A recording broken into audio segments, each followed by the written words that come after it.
साथियों नमस्कार, मैं हूं मुकेश निठारवाल और मेरे YouTube चैनल पर आपका स्वागत है।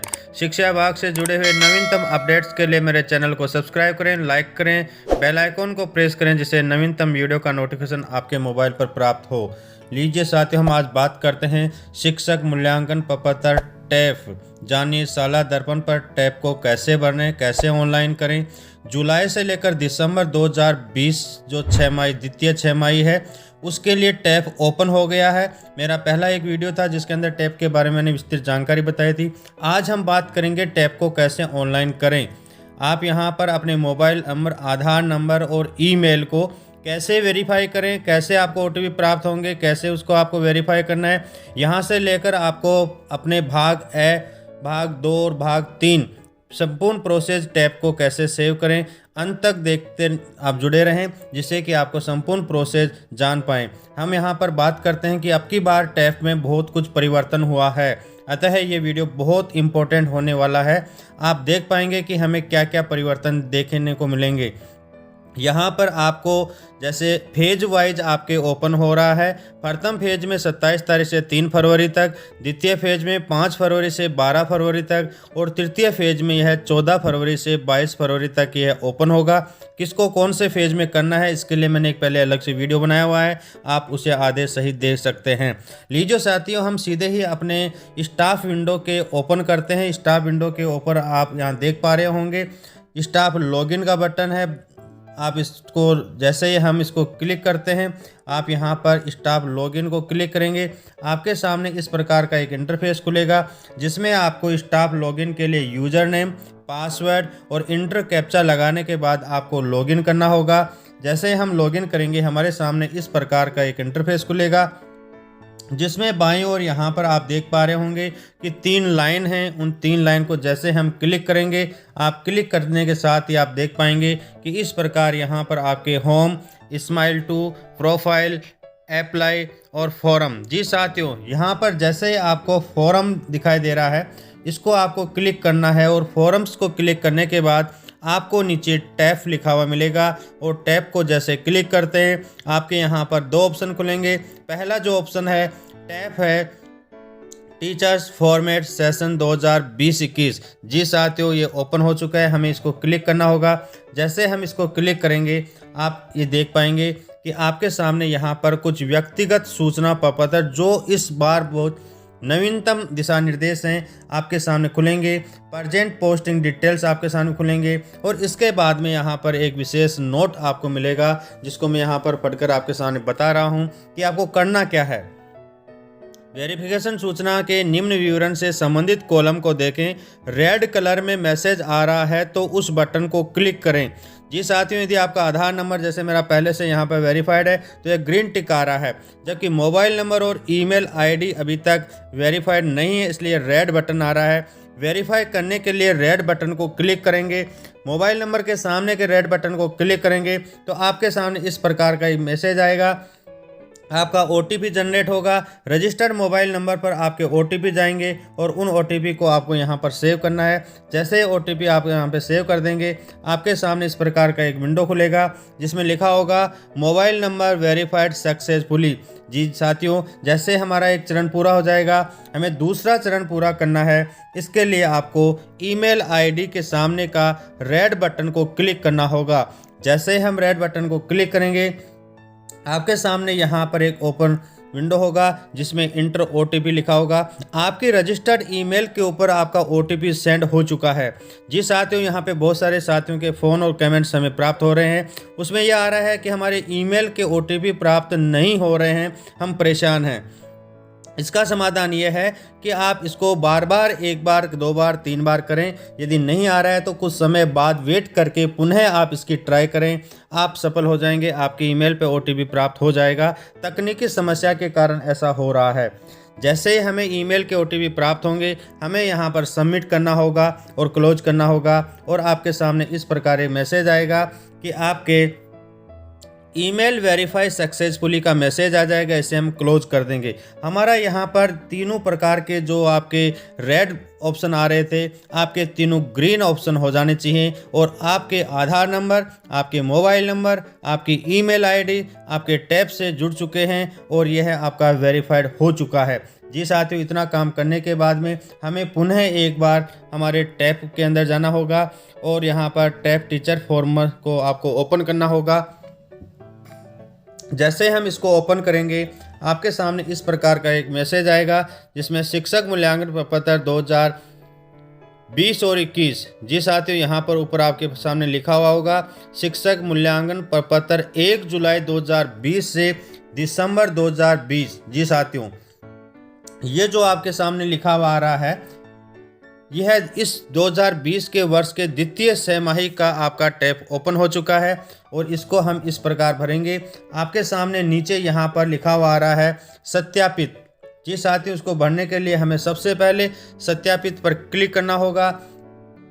जैसे हम इसको क्लिक करते हैं, आपके इससे पूर्व देख सकते हैं कि आपके यूआईडी नंबर, आपके शिक्षक का नाम, आपके कार्मिक का मूल पद, आपके कार्मिक की एनआईसी आईडी, कार्मिक का मोबाइल नंबर, कार्मिक का मूल विषय, ये सारी चीज़ें आप यहाँ पर वेरीफाई कर सकते हैं अपने स्कूल के नाम के साथ में। फिर हमें सत्यापित करना है। जैसे हम सत्यापित करेंगे, आपका टैब का जो भाग है वो खुल जाएगा और यहाँ पर भाग 1, भाग 2 और भाग 3/4 तीन फॉर्म आपको यहाँ पर ओपन होंगे। सबसे पहले मैं यदि आपकी बात करना चाहूँ भाग 1 की, भाग 1 में 1.1 में जो लिखा हुआ है वर्तमान वर्ष में पढ़ाए जाने वाली कक्षाएं और विषय या विद्यालय लॉगिन इन पर सत्र 2020-21 में मैपिंग किए हुए विषय ही प्रदर्शित होंगे।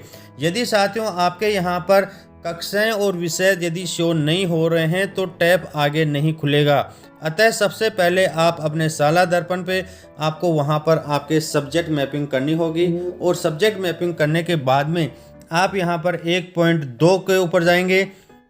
उसमें लिखा हुआ है आपके विगत 6 माह में विद्यालय में शिक्षक का औसत भौतिक उपस्थिति क्या रही है। सेलेक्ट एक को जैसे हम क्लिक करेंगे, आपके यहाँ पे 60%, 80%, 85% से अधिक के ऑप्शन खुलेंगे। आपका जो कैटेगरी है उसके अंदर आप इसको भर सकते हैं, चॉइस कर सकते हैं। अन्य विभाग या संस्था में प्रतिनियुक्ति शिक्षक गतिविधियों पर रहे हैं, यस या नो को क्लिक करना होगा। यदि आप यहाँ पर यस को क्लिक करते हैं तो वहाँ पर प्रतिनियुक्ति शैक्षिक गतिविधियों के दिनों की संख्या आपको यहाँ लिखनी है। यदि आप ऊपर नो करते हैं तो आपको यहाँ पे 0 लिखना होगा। अन्य कार्य गैर शैक्षिक दिनों की संख्या यहाँ पर आपके हैं तो संख्या लिख देंगे, अन्यथा इसको रिक्त नहीं रखें, यहाँ पर हम 0 भरें। इसको करने के बाद में आपके सामने यहाँ पर नीचे, जैसे मैं यहाँ पे आपको फिलअप करके बता रहा हूँ, भाग 1.2 के अंदर यहाँ पर 81% से अधिक आप लिख सकते हैं, नहीं तो 0 आ जाएगा। उसके बाद में आप 1.3 कृपया अपने कार्य निष्पादन को नीचे दिए गए मापदंड के अनुसार 1 से 5 तक स्वयं रेटिंग देनी है आपको। संस्था प्रधान यदि स्वयं शिक्षक के रूप में प्रपत्र भर रहा है तो कॉलम 4 को PO/CBO द्वारा भरा जाना है। यहाँ पर आप देख रहे होंगे कि रेटिंग देने का जो कैटेगरी दी गई है, 1 का मतलब है औसत से कम, 2 का मतलब है औसत, 3 का मतलब है अच्छा, 4 लिख रहे हैं तो बहुत अच्छा और 5 लिख रहे हैं तो उत्कृष्ट। आपके सामने यहाँ पर क्रम संख्या, निष्पादन सूचक जो आपको इंडिकेटर दिए गए हैं। जैसे मैं उदाहरण के लिए एक की बात करूँगा, यहाँ पर विद्यालय में अनुशासन, नियमितता और सदाचार, आप यहाँ पर आप बहुत अच्छा मानते हैं या उत्कृष्ट मानते हैं तो आप यहाँ पर 4 या 5 ऑप्शन लिख सकते हैं। शिक्षक द्वारा स्वमूल्यांकन कॉलम 3 के अंदर आपको 1 से लेकर 5 की डिजिट बननी है और यहाँ पर आप देख रहे होंगे कि संस्था प्रधान नियंत्रण अधिकारी द्वारा मूल्यांकन 4 नंबर का अभी आपका ओपन नहीं होगा। यह आपके यदि आप अध्यापक के रूप में हैं तो यहाँ पर आपके PO के लॉगिन पर ओपन होगा और वहाँ से इसको हम वेरीफाई करेंगे। यहाँ पर आपको केवल कॉलम नंबर 3 को ही भरना है। अपने इंडिकेटर के सामने आपको ये नंबर देने हैं। उसके बाद में आपके टोटल अपने आप आगे नीचे शो हो जाएंगे, वो नेक्स्ट में होंगे। आपके 1.4 और 1.5 दे रखी है, इसको आपको अभी नहीं करना है। आपके जैसे टोटल शो होंगे, नीचे आपकी जो ग्रेडिंग दे रखी है, यदि आपका टोटल 61 से 75 है तो आपका A ग्रेड होगा। यदि आपकी रेटिंग 46 से 60% है तो आपका बी ग्रेड होगा। यदि आपके यहाँ 31 से 45 रेटिंग है तो सी ग्रेड। इस प्रकार आपके अंक टोटल के अनुसार यहाँ ग्रेडिंग शो होगी। और नीचे 1.5 में आप देख पा रहे होंगे कि संस्था प्रधान के कार्य का समग्र मूल्यांकन। यहाँ पर आप अध्यापक के रूप में तो आपके जो पीओ हैं वो करेंगे। यदि आप स्वयं प्रधानाचार्य या संस्था प्रधान हैं, एचएम हैं, तो आपके सीबीओ की लॉगिन से यहाँ पर आपको औसत से कम, औसत, अच्छा, बहुत अच्छा और उत्कृष्ट का यहाँ पे ग्रेडिंग दी जाएगी। यह भाग नंबर 1 है। यहाँ पर आप मेरे यहाँ पर, क्योंकि उस बैच में मैं अभी स्टार्ट नहीं है कि व्याख्याताओं का बैच अभी बाद में आएगा, इसलिए 27-28 तारीख को नहीं खुल रहा है। तो नीचे आपके यहाँ पर सेव एंड नेक्स्ट का ऑप्शन आएगा। आप इसको सेव एंड नेक्स्ट करते जाएंगे और उसके बाद में आप भाग नंबर 2 जो आपके ऊपर है उसको आपको क्लिक करना होगा। जैसे भाग नंबर 2 पे क्लिक करेंगे आपके सामने यहाँ पर दूसरा पेज खुल जाएगा। साथियों, यहाँ पर 1.6 है, शिक्षक द्वारा शिक्षण कार्य को बेहतर बनाने में महसूस की जाने वाली चुनौतियाँ। किन्हीं 3 बेहद कठिन चुनौतियों को घटते क्रम में वरीयता दें। इस बात को विशेष रूप से समझें आप यहाँ पर कि यदि आपको जो चुनौती सबसे छोटी लग रही है उसको 1 नंबर देना है, यहाँ पर उससे छोटी है उसको, सबसे बड़ी चुनौती को 1 नंबर देना है, उससे छोटी को 2 नंबर देना है और सबसे छोटी चुनौती को आपको 3 नंबर देना है, अर्थात टॉप मोस्ट चुनौती को आपको 1 नंबर देना है। शिक्षक के अनुसार यहाँ पर आपको कॉलम भरने हैं। जैसे बच्चों की अनियमितता आपको सबसे ज़्यादा चुनौती लग रही है तो आपको 1 नंबर देना है, या फिर अभिभावकों का असहयोग 1 नंबर आपको सबसे बड़ी चुनौती है तो इसको 1 नंबर देना है। आपको इनमें किसी ना किसी केवल 9 में से 3 को ही देना है, बाकी आप यहाँ पर रिक्त रख सकते हैं। जैसे ही हमारा 1.7 की बात करूं तो शिक्षक द्वारा जिन प्रशिक्षणों की आवश्यकता महसूस की जा रही है, किन्हीं 3 आवश्यकता वाले प्रशिक्षणों की आवश्यकता के अनुसार संबंधित बॉक्स में घटते क्रम में आपको यहाँ पर लिखना है। जैसे आपको सबसे ज़्यादा मान लो कि व्यक्तित्व विकास का प्रशिक्षण की आवश्यकता महसूस होती है तो आप शिक्षक के अनुसार के कॉलम में यहाँ पर 1 नंबर देंगे, दूसरे को आप 2 नंबर और सबसे कम वाले को 3 नंबर। यहाँ केवल 1, 2, 3 सभी में नहीं बढ़ना है, केवल 3 में ही बढ़ना है। उसके बाद में आपको 1.8 के अंदर शिक्षकों द्वारा स्वयं के कार्य के बारे में किया गया योगदान प्राप्त पुरस्कार संबंधित कॉलम का चयन करें। यह आप अपने जुलाई से लेकर दिसंबर 2020 के दौरान यदि इनमें से किसी प्रकार की कोई गतिविधि आपने की है तो आप इसको मार्क कर टिक का निशान कर सकते हैं। यह आप 2 या 2 से अधिक पे भी टिक कर सकते हैं। यहाँ पे अभी फिलहाल नीचे टैब का फाइनल डाटा 4 सितंबर 2020 का आ रहा है, क्योंकि अभी ये तीसरी फेज में स्टार्ट होगा तब यहाँ पे सेव एंड नेक्स्ट का ऑप्शन आ जाएगा। इसके बाद आप भाग नंबर 3/4 को जैसे आप क्लिक करेंगे यहाँ पर आप देख पा रहे होंगे कि 1 जनवरी 2020 से 30 जून 2020 तक जिन प्रशिक्षण कार्यशालाओं में जिन भूमिकाओं में आपने भाग लिया है उसका विवरण आप यहाँ पे पहले से लिखा हुआ है, कोई नहीं ट्रेनिंग। यदि आप देख पा रहे होंगे यहाँ पर कि प्रशिक्षण प्राप्त करने का जो आपके कॉलम में आपको मार्क करने हैं, यदि आपने प्रशिक्षण किया है तो आप शिक्षक के रूप में हैं तो 1 नंबर, प्रधानाध्यापक के रूप में भाग लिया है तो 2 नंबर, यदि आप प्रशिक्षक के रूप में भाग लिया है तो 3 नंबर, सामग्री निर्माणकर्ता के रूप में 4 नंबर, प्रिंसिपल के रूप में 5 नंबर, व्याख्याता के लिए 6 नंबर, कॉलम संख्या 7 के लिए डाइट में 1 नंबर, समग्र शिक्षा द्वारा यदि प्रशिक्षण आयोजित करवाए जा रहे हैं तो यहाँ पे 2 नंबर, RSCRT के द्वारा यदि प्रशिक्षण आयोजित करवाए जा रहे हैं तो आपके यहाँ 7 नंबर कॉलम में आपको 1, 2, 3 और यदि किसी अन्य संगठन या गैर संगठन से प्रशिक्षण आयोजित करवाए गए हैं तो 4 नंबर बनना है। उसके बाद में प्रशिक्षण की उपयोगिता, गुणवत्ता एवं उपादेयता की ग्रेडिंग आपको यहाँ पर ABC ग्रेड आपको देना होगा। यहाँ पर प्रशिक्षण कार्यशाला का नाम आ जाएगा 2 नंबर में, प्रशिक्षण कार्यशालाओं की प्रारंभ की दिनांक और जितने दिवस का है तो उसमें दिवस आ जाएंगे। प्रशिक्षण की भूमिका आपको मैंने ऊपर बता दी है, 1 से लेकर 5 अंक देना है।